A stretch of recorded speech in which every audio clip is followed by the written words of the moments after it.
Bertemu kembali dengan saya di mata kuliah Rekayasa Perangkat Lunak. Pada kesempatan ini saya akan menjelaskan terkait tahap elisitasi kebutuhan, di mana elisitasi kebutuhan ini adalah tahap pertama dalam proses rekayasa kebutuhan. Secara harfiah, elisitasi kebutuhan berarti penemuan kebutuhan. Jadi di sini software engineer bekerja sama dengan pemangku kepentingan sistem untuk mencari tahu tentang domain aplikasi.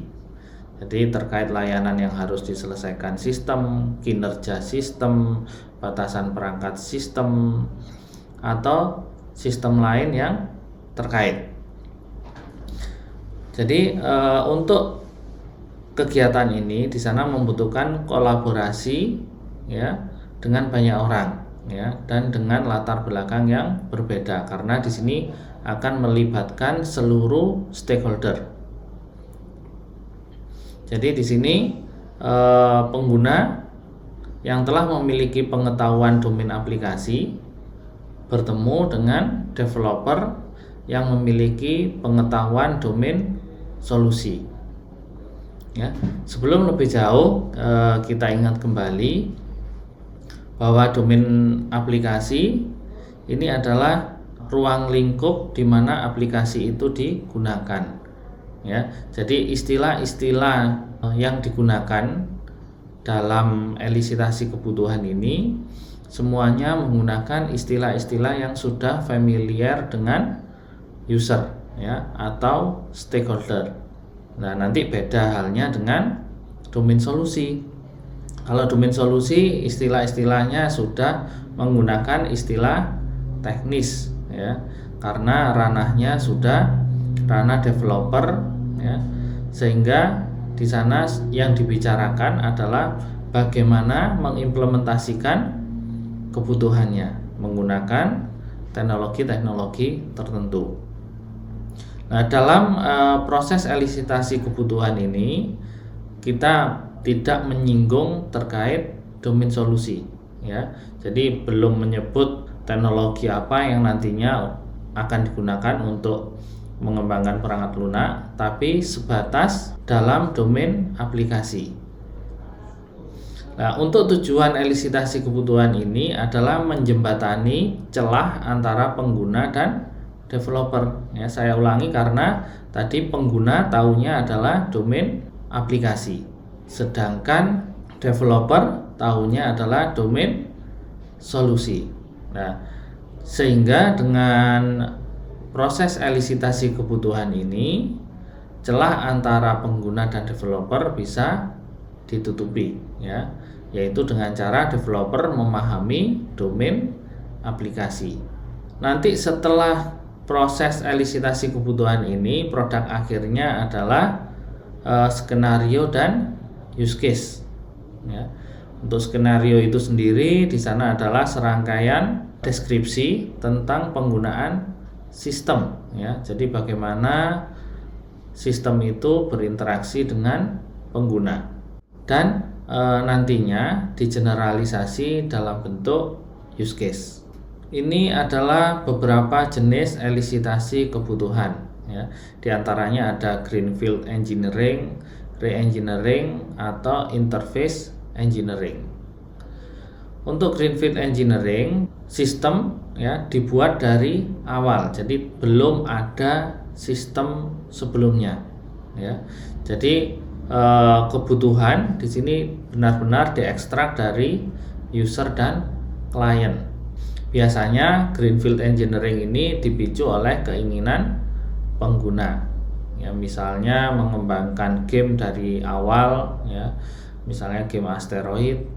Bisa juga sistem yang akan dibangun merupakan re-engineering atau desain ulang. Jadi di sini mengimplementasikan dari sistem yang sudah ada menggunakan teknologi yang lebih baru, atau istilahnya biasanya disebut sebagai upgrade. Biasanya ini dipicu oleh penggerak teknologi. Misalnya re-engineering sebuah game yang sudah ada menggunakan teknologi yang lebih baru. Kemudian interface engineering. Ya, interface engineering ini sistemnya sudah ada, kemudian ditambahkan layanan baru agar bisa bekerja di sebuah lingkungan yang baru. Jadi bentuknya membuat antarmuka dengan lingkungan atau sistem yang baru. Nah, ini bisa dipicu oleh penggerak teknologi atau kebutuhan pasar. Ya, misalnya membuat interface sebuah game lama, ya, agar bisa dijalankan di perangkat yang baru. Itu termasuk interface engineering. Berikut ini adalah langkah-langkah dalam elisitasi kebutuhan.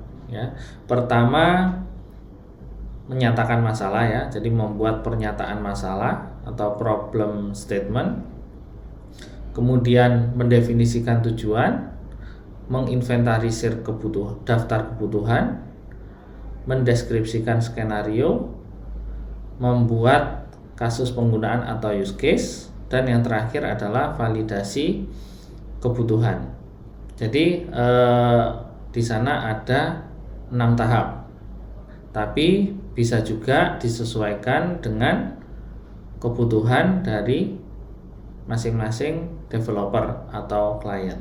Tahap pertama, pernyataan masalah, ya. Jadi pernyataan masalah ini cukup penting karena jika kita keliru menentukan masalah yang tepat, maka pasti solusinya akan salah, ya. Jadi di sini untuk pernyataan masalah ini disampaikan oleh klien sebagai sebuah deskripsi masalah, ya. Nah, masalah ini bisa masalah di sistemnya atau masalah proses bisnis baru, ya.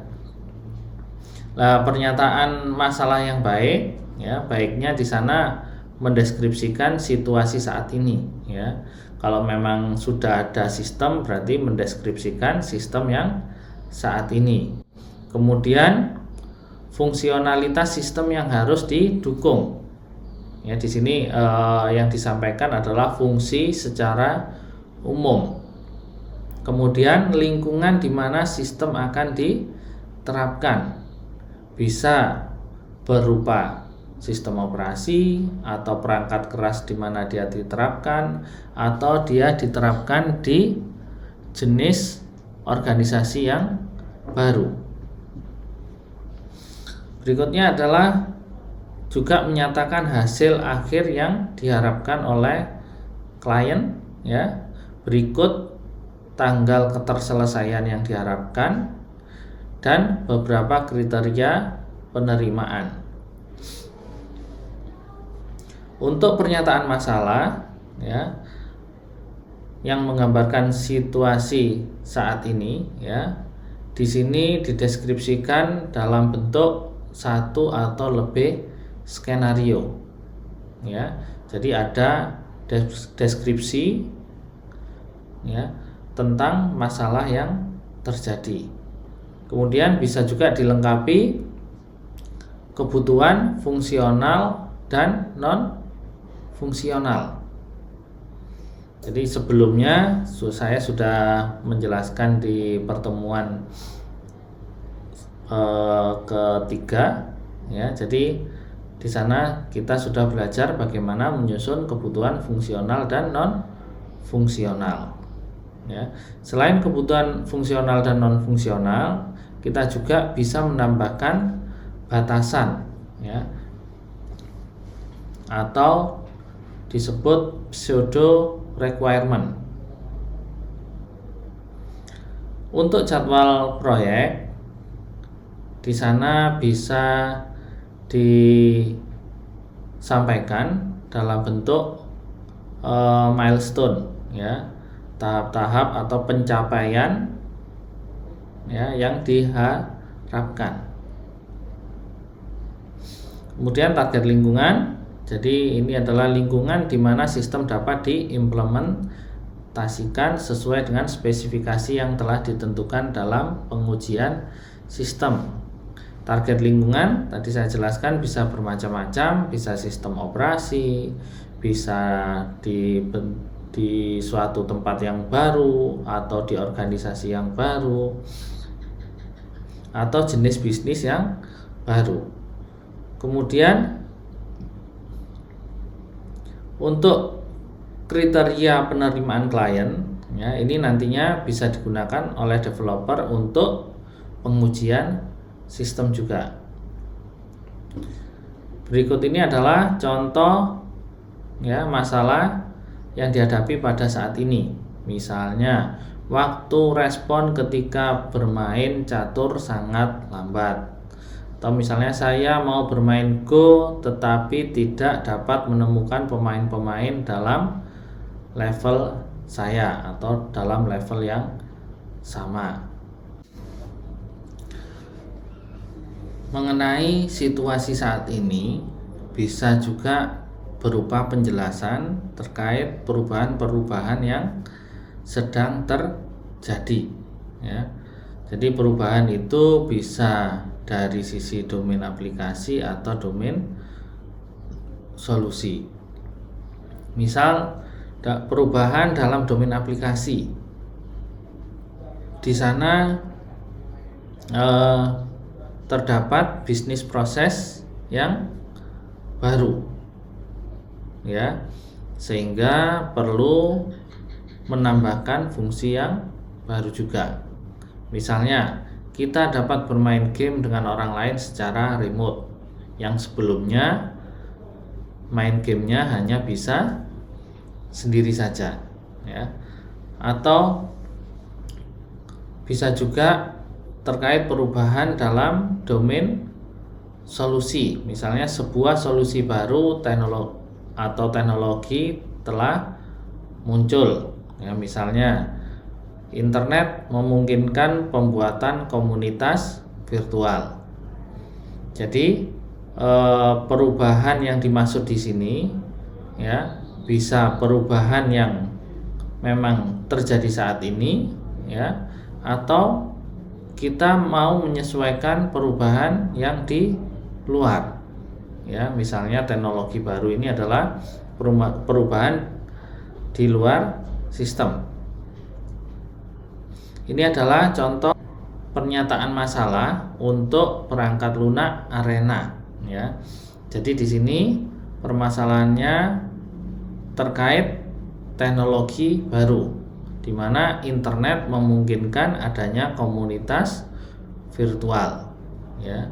Jadi di sini dideskripsikan bahwa sekelompok orang berbagi kepentingan tetapi mereka tidak pernah bertatap muka satu sama lain. Beberapa komunitas virtual dapat hidup singkat ya. Misalnya seseorang yang chat di chatroom atau bermain multiplayer game, atau yang bertahan lebih lama misalnya mailing list atau forum. Kemudian banyak game multiplayer yang saat ini mendukung komunitas virtual ya. Jadi permasalahannya dari sisi teknologi ya. Kemudian juga ada permasalahan terkait persaingan ya. Jadi di sini di sistem yang lain, di sana pemain dapat menerima berita mengenai upgrade, kemudian level baru, kemudian mengorganisasikan dan mengumumkan pertandingan serta membandingkan skor.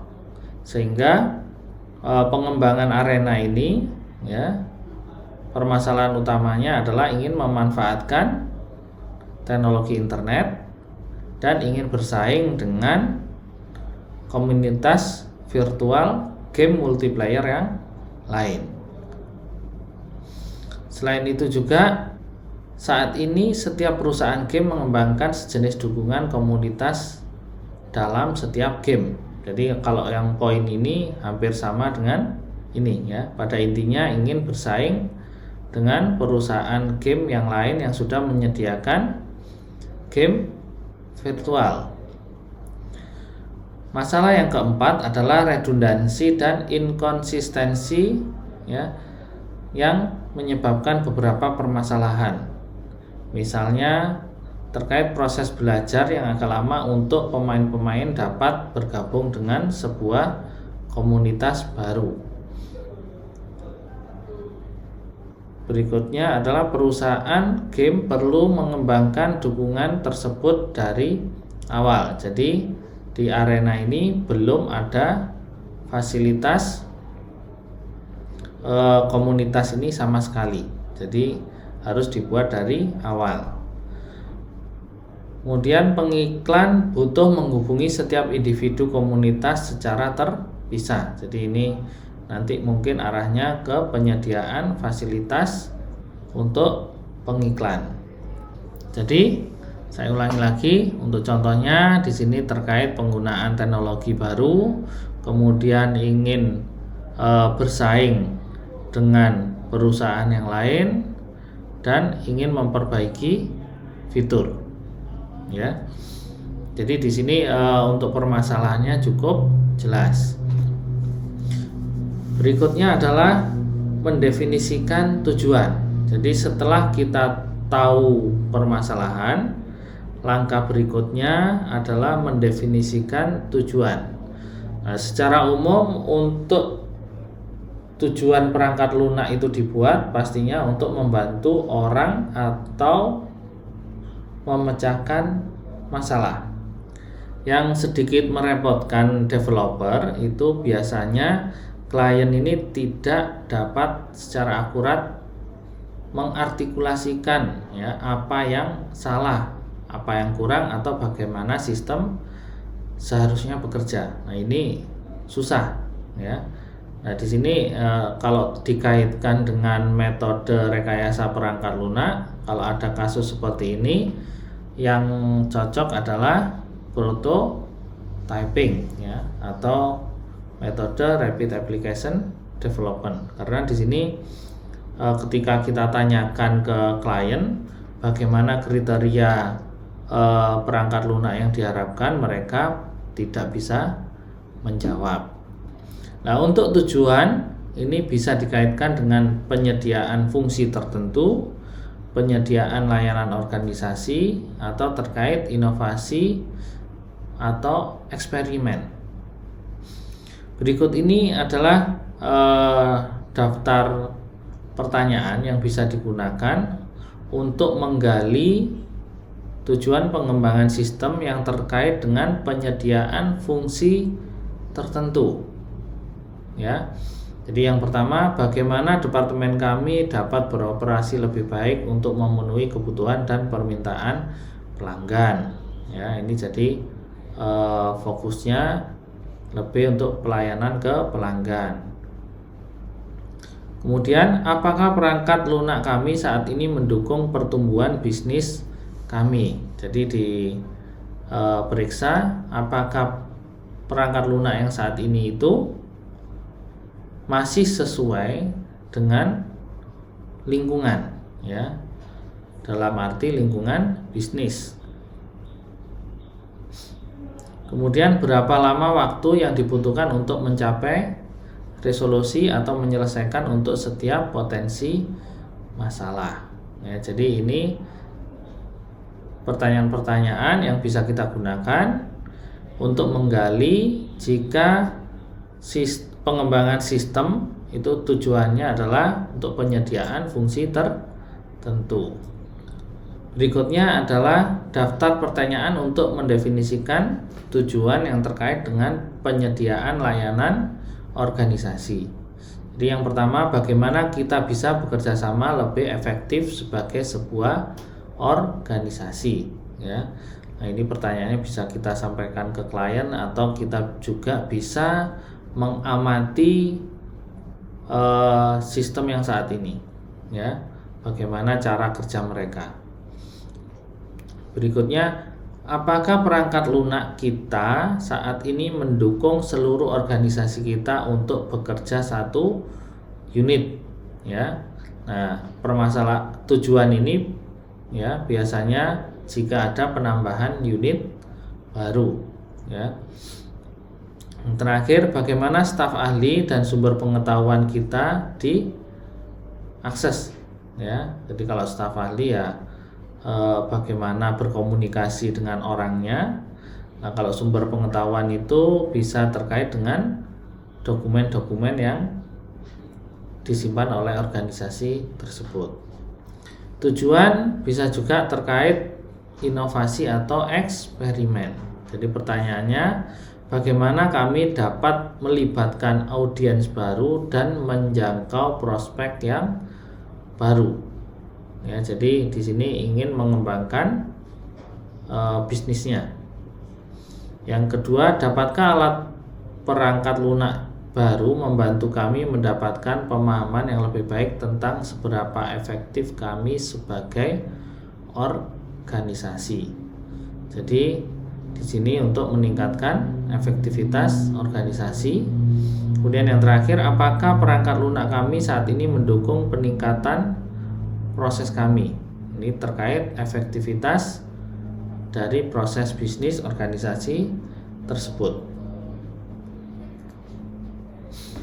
Ini adalah contoh definisi tujuan terkait perangkat lunak arena. Jadi di sana tujuannya menyediakan sebuah infrastruktur umum untuk mengoperasikan sebuah arena, ya, untuk mendukung komunitas, daftar game baru, daftar pemain baru, turnamen, dan menyimpan skor atau nilai pemain. Tujuan yang kedua, menyediakan framework untuk mengorganisasi turnamen.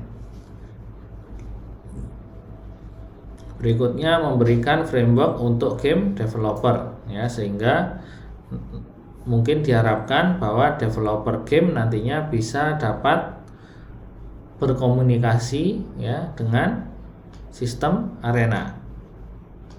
Dan yang terakhir, memberikan sebuah infrastruktur ke pengiklan, ya. Jadi tujuan ini, ya, semuanya ini bisa, ya, ditanyakan dengan pertanyaan-pertanyaan berikut, ya. Jadi kalau kita bingung misalnya menentukan tujuan pengembangan aplikasi ini untuk apa, ya, kita bisa menanyakan ke diri kita sendiri atau ke klien. Pada tahap ketiga ini, jadi kita melakukan inventarisir daftar kebutuhan, di mana daftar kebutuhan yang dimaksud di sini dan yang dimaksud di identifikasi masalah agak berbeda, ya. Jadi yang di sini untuk daftar kebutuhannya lebih detail, ya. Jadi kalau yang di pernyataan masalah di sana kebutuhan yang disampaikan itu lebih umum. Untuk daftar kebutuhan di sana ada kebutuhan fungsional, non fungsional, dan constraint. Untuk kebutuhan fungsional di sini mendeskripsikan interaksi antara sistem dengan lingkungannya yang independen dari implementasi. Yang dimaksud independen dari implementasi di sini kita belum menentukan solusi teknologinya, ya. Nanti yang digunakan apa belum kita tentukan, ya. Kita hanya membicarakan bagaimana interaksi antara sistem dengan lingkungan. Contohnya, seorang operator arena harus dapat mengidentifikasi. Sebagai contoh, seorang operator arena harus dapat mendefinisikan game baru atau membuat turnamen baru. Kemudian untuk non fungsional, aspek sistem yang terlihat oleh user yang tidak terhubung secara langsung dengan perilaku fungsional, misalnya terkait waktu respon, ketersediaan layanan. Bisa juga di sana ada constraint, ya. Jadi constraint ini semacam batasan, ya, yang dipaksakan oleh klien atau lingkungan di mana sistem beroperasi. Misalnya bahasa implementasinya harus menggunakan Java, database-nya harus MySQL, atau di sana sudah ada sistem yang berjalan, ya. Misalnya di sini arena harus dapat dihubungkan secara dinamis dengan game yang sudah ada. Setelah kita mendefinisikan kebutuhan, langkah berikutnya adalah mendeskripsikan skenario. Jadi, apa itu skenario? Jadi, sebuah deskripsi normatif dari apa yang dilakukan dan pengalaman orang untuk menggunakan komputer sebagai sistem komputer atau aplikasi. Jadi di sini yang dimaksud skenario ini adalah bagaimana, ya, orang atau user melakukan interaksi dengan sistem atau aplikasi. Ya, bisa juga bagaimana dengan pengalamannya dia menggunakan sistem atau aplikasi. Nah, deskripsi yang dibuat di sini konkret, fokus, dan bisa bersifat informal. Ya, dari sebuah fitur tunggal, sebuah sistem yang digunakan oleh aktor tunggal. Ya, jadi di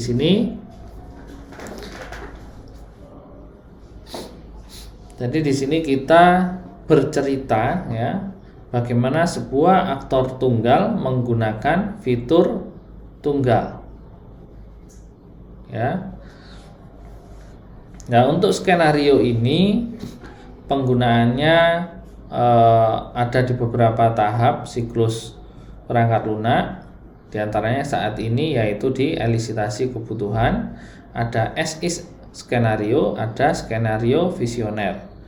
Nah, skenario ini bisa juga kita gunakan sebagai uji penerimaan klien, atau kita sebut sebagai skenario evaluasi.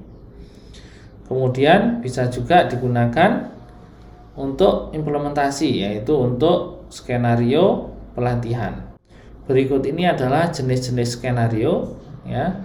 Untuk as is skenario ini digunakan untuk mendeskripsikan situasi saat ini, biasanya digunakan untuk proyek re-engineering.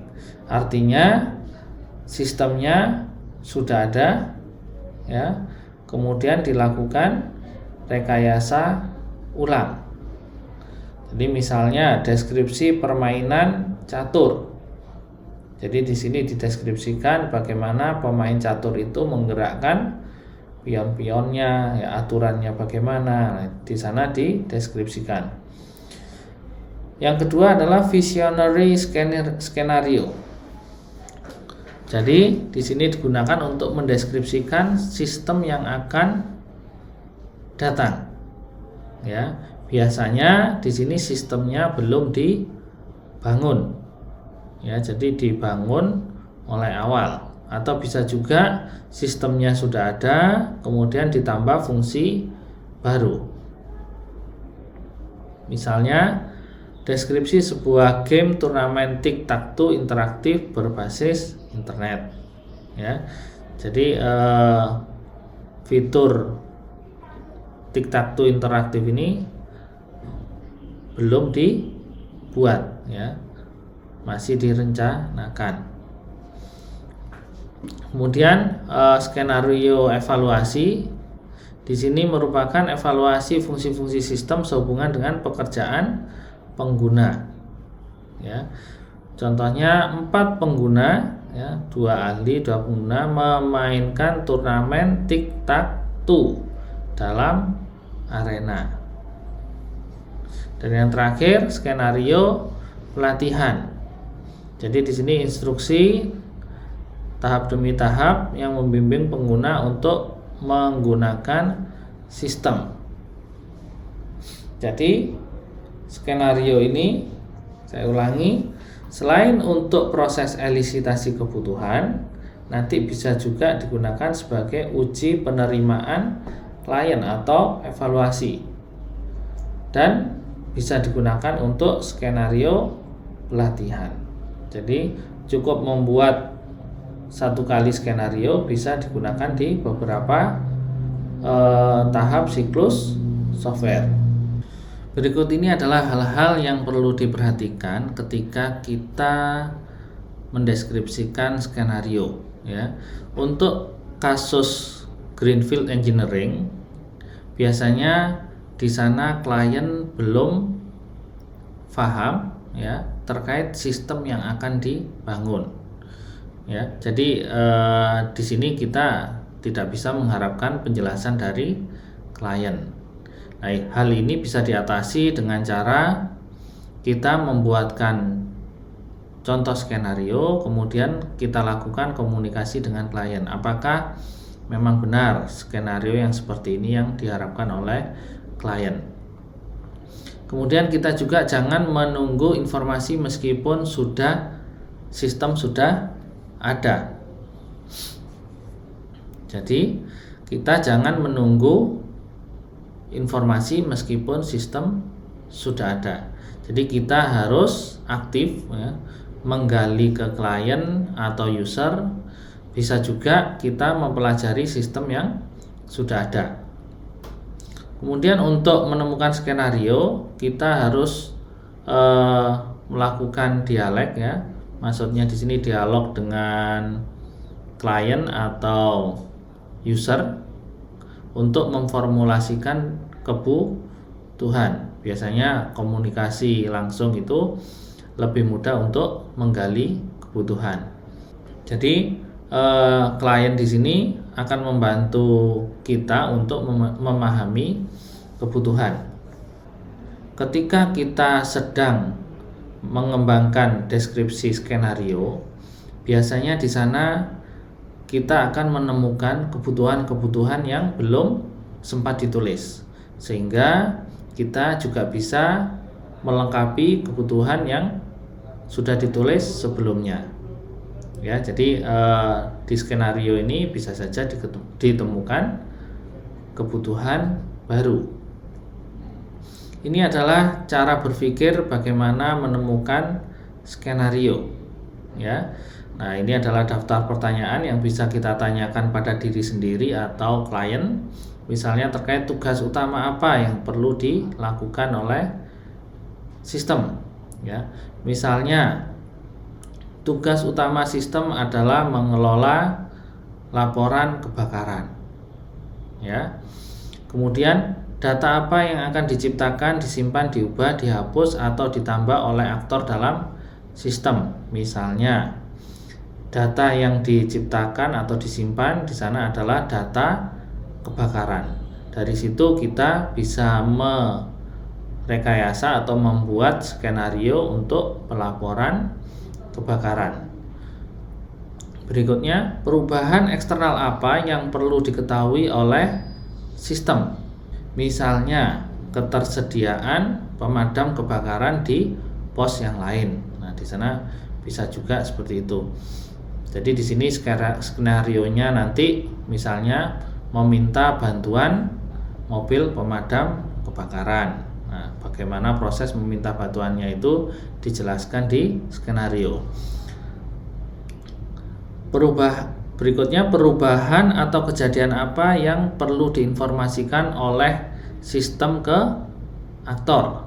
Jadi misalnya ini terkait bagaimana ada pelaporan. Nah, di sana bagaimana mengenerate pelaporan, skenarionya bisa dibuat. Berikutnya adalah kita jangan bergantung pada kuesioner, ya. Jadi cara yang terbaik adalah komunikasi langsung dengan klien atau user, ya, karena ada komunikasi timbal balik. Kemudian fokus pada pengamatan tugas jika sistem sudah ada, ya. Jadi kita bisa mengamati tugas atau fungsi-fungsi sistem yang sudah ada, bagaimana sistem itu berinteraksi dengan user. Ini biasa dilakukan ketika sistem yang dikembangkan itu merupakan interface engineering atau re-engineering. Jadi di sini kita harus tanya ke pengguna akhir juga ya, jadi tidak hanya klien. Dan biasanya yang terjadi ketika membuat skenario itu terdapat resistensi akan sistem yang baru ya. Jadi di karyawan itu biasanya menolak ya ketika ada perubahan sistem. Jadi kita harus bisa mengantisipasinya. Ini adalah contoh deskripsi skenario sistem manajemen kecelakaan ya atau kebakaran. Jadi di sini pertanyaannya, apa yang harus Anda lakukan ketika seseorang melakukan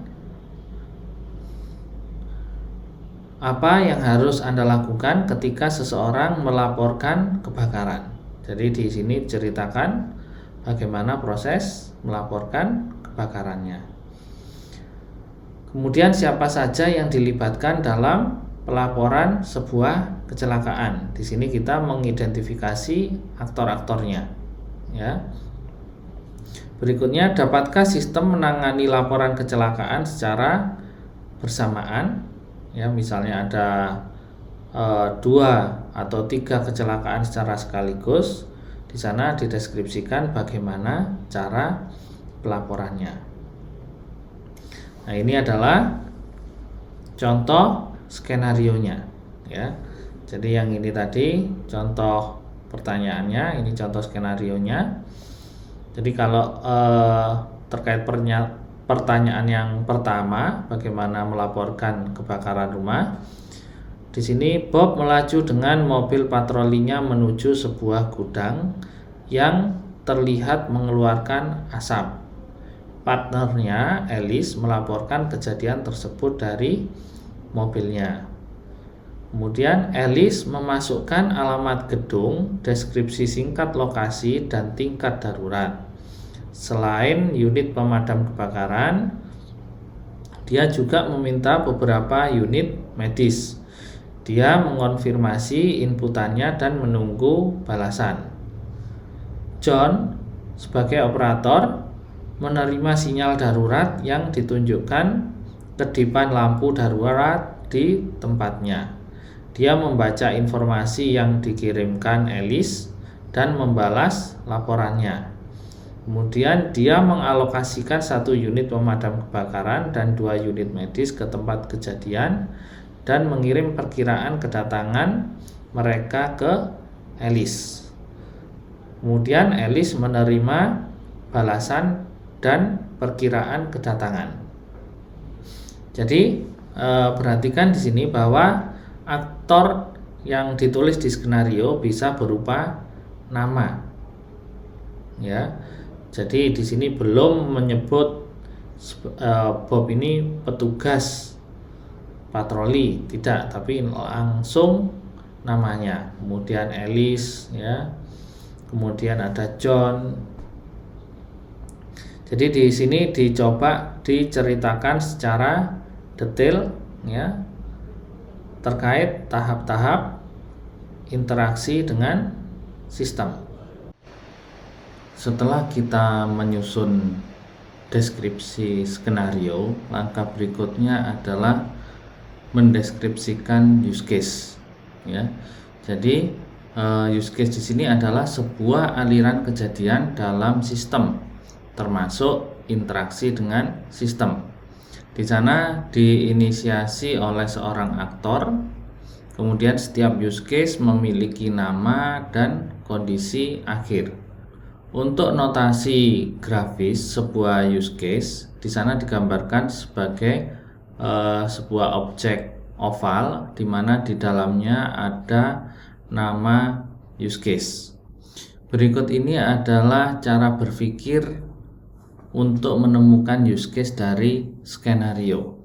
Jadi pertama kita harus memilih salah satu skenario, kemudian kita diskusikan lebih detail dengan pengguna untuk memahami gaya atau bentuk interaksi yang disukai oleh user.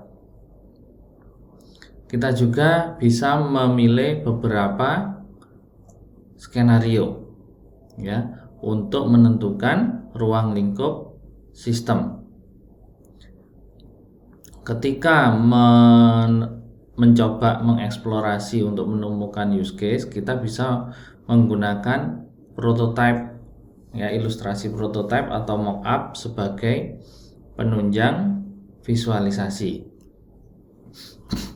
Jadi di sini kita mencoba melakukan observasi, bukan menyediakan kuesioner. Ini adalah contoh use case untuk manajemen kecelakaan. Jadi di sini ada petugas lapang. Petugas lapang atau operator melaporkan kecelakaan. Kemudian operator di sana juga mengalokasikan sumber daya dan membuka laporan.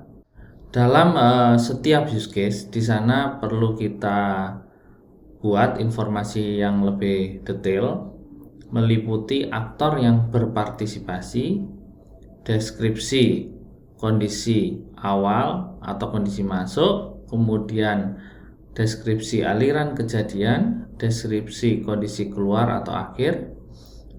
Kemudian jika ada di sana ada deskripsi perkecualian.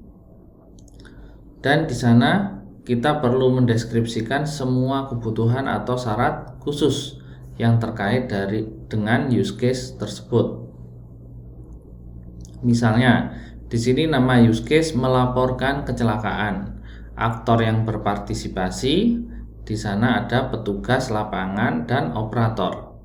Jadi di sini untuk di use case ini kita buat generalisasi. Kalau di dalam skenario di sana masih menyebut nama, tapi di use case di sini kita generalisasi. Misalnya untuk Bob dan Alice di sana kita sebut sebagai petugas lapangan, sedangkan John kita sebut sebagai operator. Kemudian jika ada batasan di sana kita bisa cantumkan, misalnya operator diberi peringatan secepatnya ketika koneksi antara terminal dan pusat putus, ya. Atau misalnya operator diberi peringatan jika koneksi antara petugas lapangan yang login dengan pusat putus. Jadi untuk batasan ini bisa dicantumkan atau tidak, tapi jika ada lebih baik dicantumkan.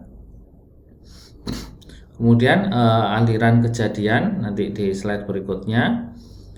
Dan di sini ada kebutuhan khusus, misalnya laporan petugas lapangan dibalas dalam waktu 30 detik. Jadi ini adalah kebutuhan non fungsional, sedangkan yang ini adalah batasan. Ini adalah aliran kejadiannya.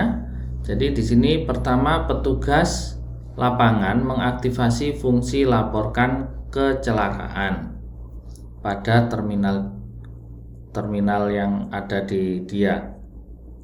Kemudian sistem friend merespon dengan menampilkan form ke petugas. Petugas lapangan mengisi formulir dengan memilih tingkat darurat, jenis lokasi, dan deskripsi singkat situasi. Petugas lapangan juga menjelaskan kemungkinan respon terhadap situasi tersebut. Setelah form lengkap, petugas mengirimkan form dan operator menerima notifikasi. Langkah berikutnya, operator mereview informasi yang dikirim dan membuat sebuah rekaman kecelakaan dalam database dengan mengaktifkan use case buka kecelakaan. Operator memilih respon dan membalas laporan kecelakaan. Dan yang terakhir, petugas lapangan menerima balasan. Jadi, untuk membuat use case tersebut, pertama kita memberi nama use case, ya. Namanya melaporkan kecelakaan.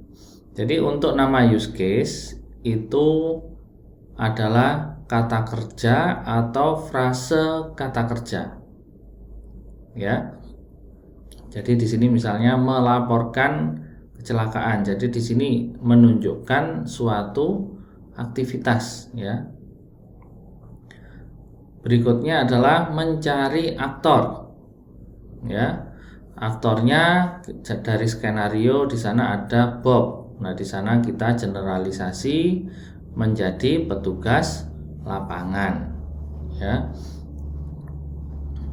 Selain petugas lapang, di sana juga ada John, ya. Kita generalisasi dia menjadi operator, ya. Kemudian tahap ketiga kita konsentrasi pada aliran kejadian. Jadi untuk menulis aliran kejadian kita bisa menggunakan bahasa informal. Beberapa use case bisa memiliki asosiasi atau hubungan.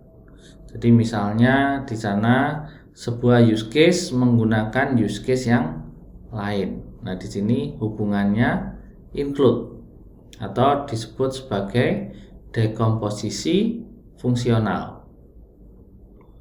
Kemudian extend, di sini sebuah use case memperluas dari use case yang lain. Sedangkan generalisasi di sana sebuah abstrak use case yang memiliki spesialisasi berbeda. Ya, misalnya untuk yang include. Jadi di sini mengelola kecelakaan, ya. Di sini menggunakan use case menutup kasus.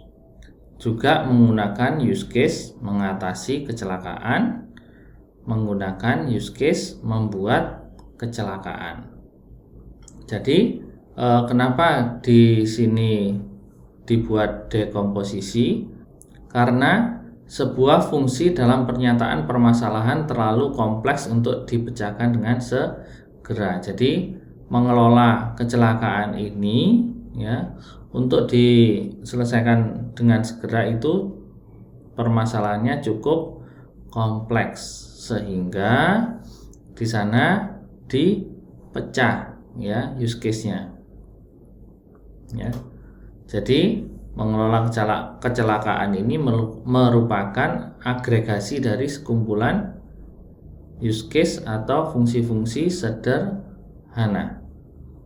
Di sini include, ya, sebuah use case menggunakan use case yang lain. Jadi di sini mengelola kecelakaan menggunakan use case menutup kasus. Untuk penggunaan include ini juga bisa terjadi ketika terdapat fungsi yang sudah ada, ya. Dan di sana kita tinggal menggunakan fungsi tersebut atau use case yang sudah ada. Misalnya solusinya di mana di sini ada use case lihat peta. Nah, use case lihat peta ini bisa digunakan untuk use case buka kecelakaan atau bisa digunakan juga untuk alokasi sumber daya. Jadi di sini lihat peta ini digunakan untuk dua use case. Jadi untuk lihat peta ini adalah use case yang menyediakan atau supplier, ini adalah use case dasar yang menggunakan peta.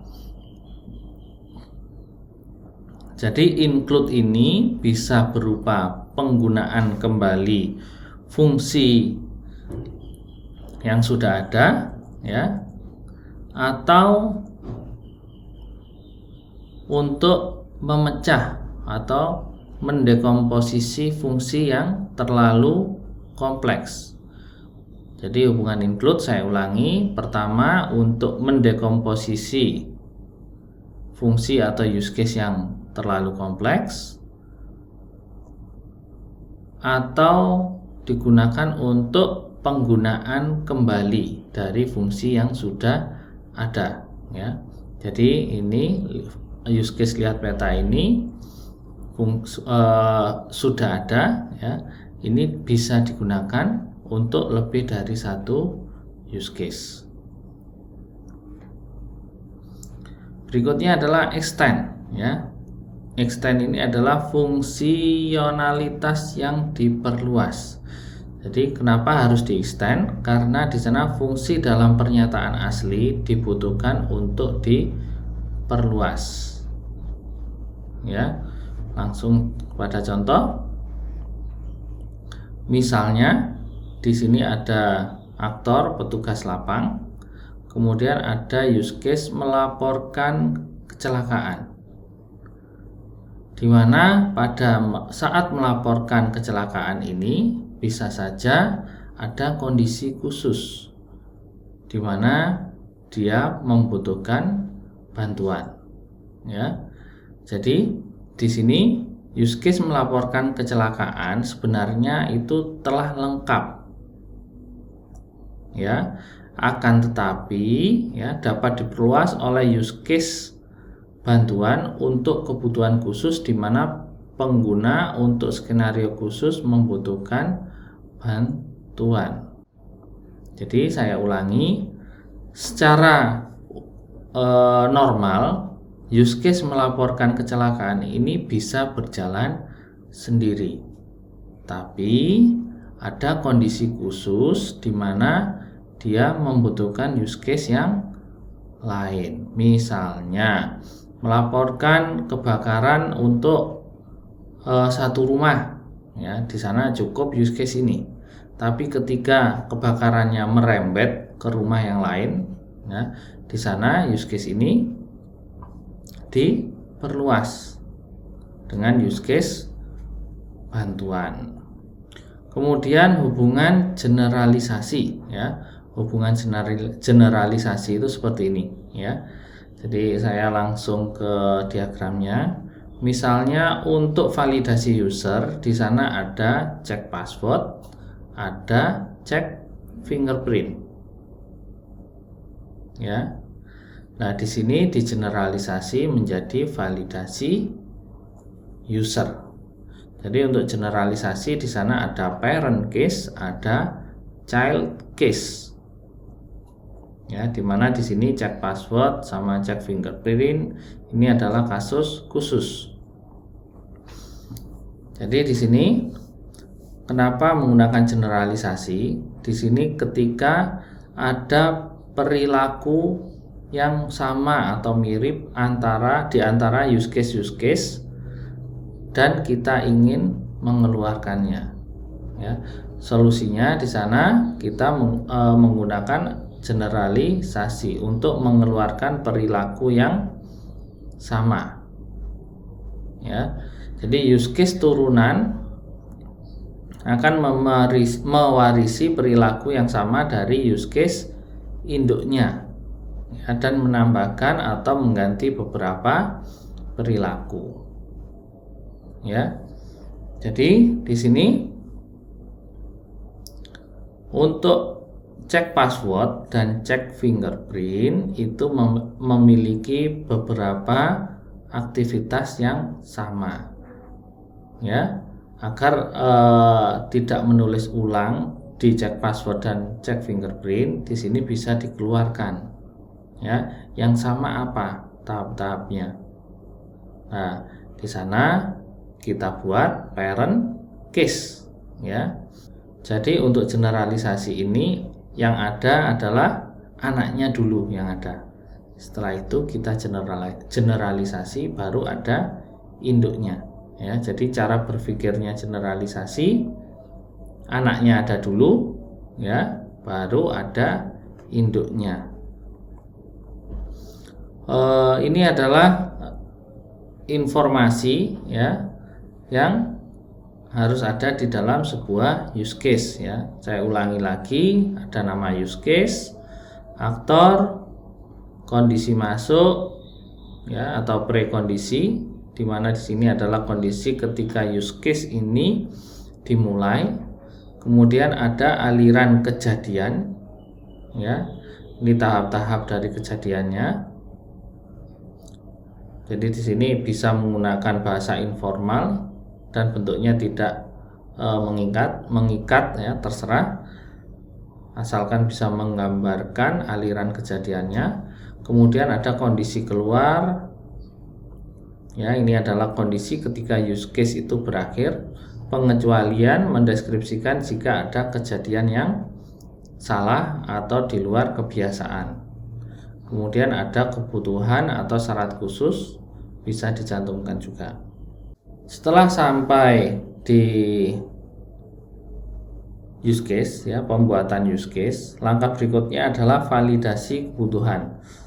Validasi kebutuhan ini adalah langkah kritis dalam proses pengembangan, ya, biasanya dilakukan setelah rekayasa requirement atau analisa requirement.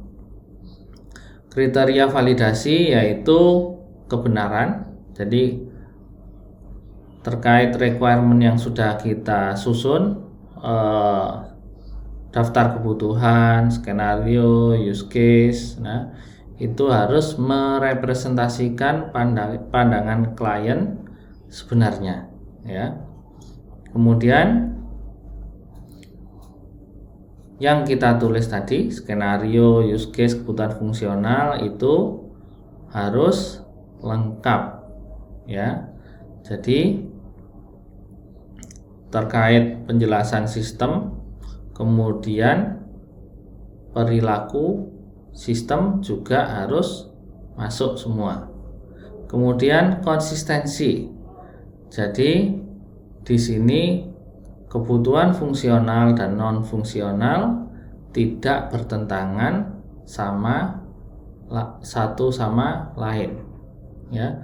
Kemudian realisme, requirement ini dapat diimplementasikan dan diberikan, kemudian dapat diacak atau dapat diukur. Jadi apakah fungsi tersebut sudah bisa digunakan atau belum. Nah, validasi kebutuhan ini, ya, bisa kita lakukan sendiri. Pertama, memeriksa ulang use case dibandingkan dengan skenario. Biasanya ketika kita menulis use case, kadang-kadang ada skenario yang terlewati. Kemudian dalam menyusun use case dan skenario, kadang-kadang kita juga menemukan kebutuhan fungsional dan non fungsional yang baru. Jadi proses itu bisa kembali, ya, agar nanti kualitas dari requirement yang kita susun itu sudah benar, lengkap, konsisten, realistis, dan dapat diacak. Selain kita dapat memeriksa sendiri, kita juga perlu memastikan dengan klien. Jadi apa yang sudah kita susun tadi, ya, kebutuhan fungsional, permasalahan, tujuan, kebutuhan fungsional, terus skenario, use case, itu kita presentasikan ke klien, ya, untuk memastikan bahwa itu sesuai. Kemudian kita perbaiki jika ada yang kurang. Berikut ini adalah permasalahan-permasalahan yang sering terjadi dalam proses elisitasi kebutuhan. Ya, kadang kita menghadapi stakeholder yang tidak tahu apa yang mereka inginkan. Nah, ini repot. Kita sebagai developer harus bisa mengira-ngira kira-kira seperti apa yang diinginkan mereka. Nah, untuk mengira-ngira ini kita bisa menunjukkan sistem yang lain yang hampir sama, atau kita membuat mockup sehingga stakeholder itu bisa memperkirakan kira-kira kebutuhannya seperti apa. Kemudian kadang-kadang stakeholder mengungkapkan persyaratan dengan istilah mereka sendiri. Nah, kalau seperti ini pastinya kita sebagai developer harus berusaha untuk memahami terkait istilah-istilah yang mereka gunakan. Pemangku kepentingan yang berbeda mungkin memiliki persyaratan yang saling bertentangan. Jadi biasanya ini terjadi antara atasan dan bawahan. Jadi bosnya menginginkan A, tapi anak buahnya menginginkan B. Nah, ini biasa. Biasanya kalau terjadi hal seperti itu kita kumpulkan pemangku kepentingan yang bertentangan itu dalam satu forum yang sama, sehingga nanti bisa dicapai sebuah kesepakatan. Berikutnya, faktor organisasi dan politik dapat mempengaruhi persyaratan sistem. Ini terkait bisa saja terkait perundang-undangan atau standar dari organisasi atau ada kepentingan politik. Dan yang terakhir, persyaratan berubah selama proses analisis. Jadi di sini pemangku kepentingan baru ya, itu dapat muncul dan lingkungan bisnis bisa berubah, apalagi stakeholder yang baru itu levelnya agak tinggi ya. Itu bisa mengubah proses. Jadi untuk pertemuan kali ini bisa kita simpulkan untuk aktivitas elisitasi kebutuhan di sana ada 3 jenis, ada greenfield engineering ya. Jadi ini rekayasa dari nol, sistemnya belum ada. Kemudian re-engineering, ini sistem sudah ada atau komponennya sudah ada. Kemudian interface engineering, ini untuk berkomunikasi dengan sistem yang lain. Dalam aktivitas elisitasi kebutuhan, di sana kita menentukan permasalahan sistem. Ya, setelah menemukan permasalahan yang tepat, kita menentukan tujuan sistem dibangun. Ya, jika sudah selesai, berikutnya adalah menentukan kebutuhan fungsional dan non-fungsional serta constraint jika ada. Dari ketiga komponen tersebut kita buat skenario ya. Jadi skenario ini untuk menggambarkan sistem yang berjalan atau sistem yang diharapkan ya. Ini digunakan untuk berkomunikasi dengan klien ya, bisa berupa as is skenario, visionary skenario, evolution skenario, and training skenario. Kemudian setelah membuat skenario, nah kita buat use case. Use case ini merupakan abstraksi dari skenario ya. Kemudian ini ada beberapa hal yang jangan kita lakukan. Jadi kita jangan terlalu banyak mendekomposisi fungsional, karena nanti untuk mengimplementasikan ya, untuk mengcoding dekomposisi fungsional yang terlalu detail di sana lebih susah. Kemudian kita jangan hanya mengidentifikasi objek ya. Jadi di sini kita fokus untuk menggambarkan sistem ya. Nanti untuk mengidentifikasi objek kita akan melakukan untuk tahap analisa ya. Jadi ini ada beberapa kunci sukses dalam analisis elisitasi kebutuhan. Jadi dimulai dari use case, kemudian cari objek yang berpartisipasi ya. Kemudian jika seseorang tanya apa ini, jangan langsung dijawab ya, tapi kembalikan dengan pertanyaan ke pengguna, untuk apa ini ya. Demikian yang bisa saya sampaikan ya untuk materi elisitasi kebutuhan.